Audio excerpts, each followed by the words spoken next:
Ayan ang tindi na talaga mga idol nang nangyari dito. Ang yan ang tindi ng ginawa ni Yoy Uwan na bagyong yan. Ayan, yung bahay na yan mga idol. Ay nawala na ang loob at kabuuhan ng laman sa ilalim. At ang natira na lang talaga is yung skeleton sa labas.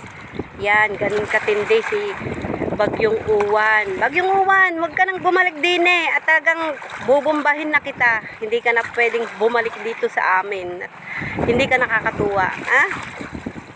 Huwag ka nang bumalik din eh. Bagyong Uwan. Dumiretso ka na kung saan ka nakatira. Huwag ka nang babalik. Ayan, ang daming napinsala ni Bagyong Uwan mga idol. At itong bahay na ito mga idol, nakatayo nga siya. Pero yung loob niya is wash out na rin. Wala na rin siyang laman at yung flooring ay hinukay na rin ng alon.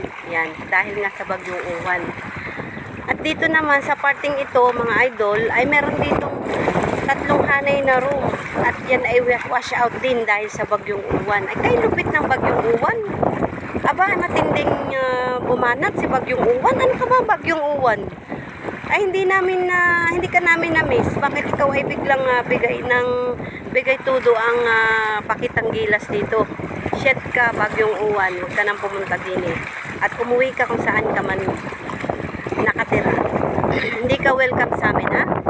Yun lang Bagyong Uwan ang aking mensahe sa'yo. Napakabad mo Bagyong Uwan, huwag ka nang gagara dito sa aming lugar. At wag ka na rin pupunta kahit saan lugar at hindi ka namin namimiss. Ayan mga idol. At ito mga idol ang masakit. Nakaka-touch tong bahay na to mga idol. Nakasama na loob itong makita.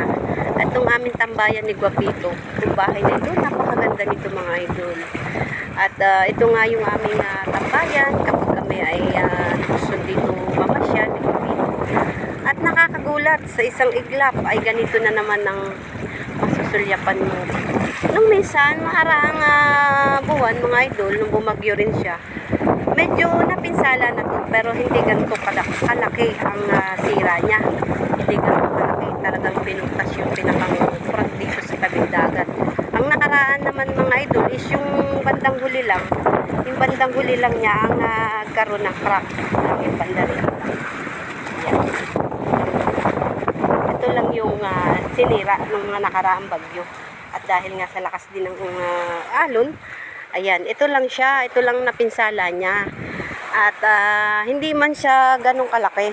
Pero sa ngayon, ito nga ang nakikita namin ngayon. Ito nga yung bagong pinsala niya. At hanggang napakalupit ni Bagyong Uwan. Hindi nakakatuwa ito sa Bagyong Uwan. Ayan, mga idol, lumakas na si ulan.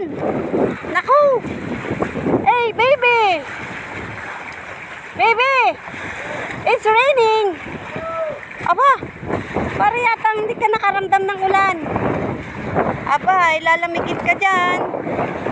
Ikaw ay bumangon ba? Tayo na. Aba, malamig na. Tayo, uwi na tayo. Baby!